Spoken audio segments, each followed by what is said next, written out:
24,75,00,000 রুপিতে Kolkata night রাইডার্সে Mitchell Starc কিংবা 27 কোটি রুপিতে Lucknow super জায়ান্টসে Rishabh পান্থ auction table থেকে আইপিএল খবরের শিরোনামে। ফ্র্যাঞ্চাইজি টুর্নামেন্টগুলোর অন্যতম আকর্ষণীয় দিকই হচ্ছে এই অকশন সিস্টেম, এবং যখন পার্টিকুলারলি একটা প্লেয়ারকে নিয়ে কয়েকটা দলের ভেতরে টানাটানি চলতে থাকে তখন কিন্তু সেটা একটা বাড়তি ভ্যালু যোগ করে এবং টুর্নামেন্টের জনপ্রিয়তা বাড়িয়ে দেয়। কিন্তু বিপিএলে এই অকশন সিস্টেম লম্বা সময় ধরে ছিল না, ছিল প্লেয়ার্স ড্রাফট। অবশেষে বর্তমান বিপিএল গভর্নিং কাউন্সিল তারা সিদ্ধান্ত নিয়েছে নো মোর প্লেয়ার্স ড্রাফট, তারা ফিরিয়ে আনছে অকশন। এখন কথা হলো যে কিভাবে এই অকশন হবে এবং টিমগুলো আসলে কত টাকা খরচ করে ক্রিকেটার দলে ভেড়াতে পারবে সেই আলোচনাটা করতে চাই।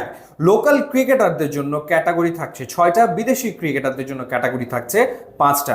লোকাল ক্রিকেটারদের ভেতরে এ ক্যাটাগরির বেস প্রাইস থাকছে 50 লাখ টাকা এবং প্রত্যেক ডাকে ডাকে 5 লাখ করে বাড়তে থাকবে। অর্থাৎ কেউ যদি কাউকে নিতে চায় তাহলে 50 থেকে 55 লাখ হবে, এরপরেও যদি কেউ আগ্রহ দেখায় 60 লাখ হয়ে যাবে। আর বিদেশি ক্রিকেটারদের ক্ষেত্রে এ ক্যাটাগরির জন্য বেস প্রাইস হচ্ছে $35,000 এবং সেটাও প্রতি ডাকে $5,000 করে বাড়তে থাকবে। এবার যদি আপনাদের ক্যাটাগরি ওয়াইজ ভিত্তিমূল্য বলি, লোকাল ক্রিকেটারদের ক্ষেত্রে A category 50 lakh, B category 35, C category 22 lakh, D category 18 lakh, E category 14 lakh, F category হচ্ছে 11 লাখ টাকা। আর বিদেশি ক্রিকেটারদের ক্ষেত্রে A category 35,000, B category 25,000, C category 20,000, D category 15,000, E category হচ্ছে 10,000। লোকাল ক্রিকেটার কেনার ক্ষেত্রে এক একটা ফ্র্যাঞ্চাইজি খরচ করতে পারবে 4.5 কোটি টাকা।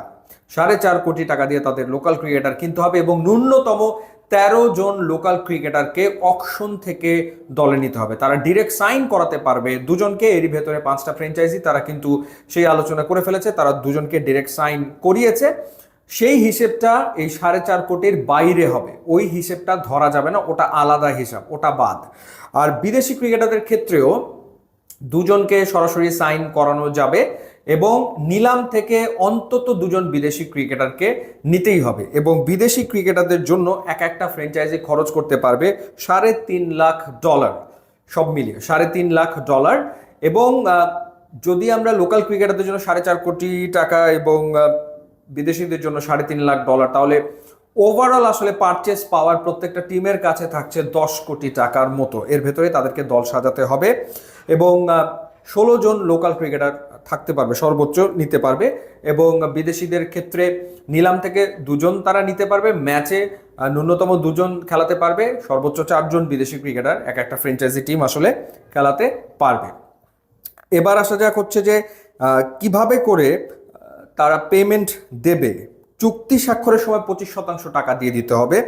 দলের যে শেষ লিগ ম্যাচ সেই সময় 50% টাকা পরিশোধ করতে হবে এবং টুর্নামেন্ট শেষে 30 দিনের মধ্যে বাকি 25% টাকা দিতে হবে। এই ব্যাপারে কোনো ছাড় নয়।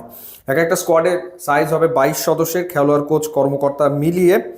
এছাড়া ম্যানেজার, কোচ, বিশ্লেষক সহ দলীয় কর্মকর্তা নিবন্ধন করতে পারবে সর্বাধিক 12 জন, কিন্তু স্কোয়াডের যে সাইজ সেটা হচ্ছে 22 সদস্যের হতে যাচ্ছে।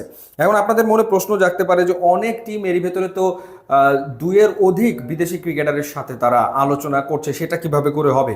নিবন্ধন করাতে পারবে দলগুলো, চাইলে বিদেশি ক্রিকেটারদের তারা নিবন্ধন করাতে পারবে, কারণ অনেক বিদেশি ক্রিকেটার আছে তারা আসবে 2 ম্যাচের জন্য, 3 ম্যাচের জন্য, 4 ম্যাচের জন্য। তো সেটা আসলে কোনো একটা পার্টিকুলার ফ্র্যাঞ্চাইজি ওই ক্রিকেটারের সাথে এই ধরনের একটা চুক্তি করে নিতে পারবে, তাতে কোনো অসুবিধা আসলে নাই। আর যারা সিজনের জন্য অ্যাভেলেবেল হবে তাদের তো নিলাম হবে এবং নিলাম থেকে ক্রিকেটারদেরকে ফ্র্যাঞ্চাইজিগুলো বেছে নেবে। সো এই হচ্ছে ওভারঅল। আর প্লেয়ার্স ড্রাফট হওয়ার কথা ছিল হচ্ছে 17ই নভেম্বর, কিন্তু যেহেতু চেঞ্জ হয়ে যাচ্ছে, অকশন হবে, এখন এই প্রস্তাবনা সবগুলো ফ্র্যাঞ্চাইজির কাছে বিসিবির পক্ষ থেকে বা বিপিএল গভর্নিং কাউন্সিলের পক্ষ থেকে পাঠানো হয়েছে। 21 তারিখ পর্যন্ত সময় দেওয়া হয়েছে। অর্থাৎ 21 তারিখের ভেতরে যদি কোনো ফ্র্যাঞ্চাইজির দ্বিমত থাকে বা তাদের অন্য কোনো ভাবনা থাকে সেটা বিপিএল গভর্নিং কাউন্সিলকে জানাতে হবে এবং তারপরে নিলামের তারিখ, অকশনের তারিখ ঘোষণা করবে বিসিবি বা বিপিএল গভর্নিং কাউন্সিল। সো এভাবেই আসলে আবারও বাংলাদেশ প্রিমিয়ার লিগে ফিরে আসছে অকশন।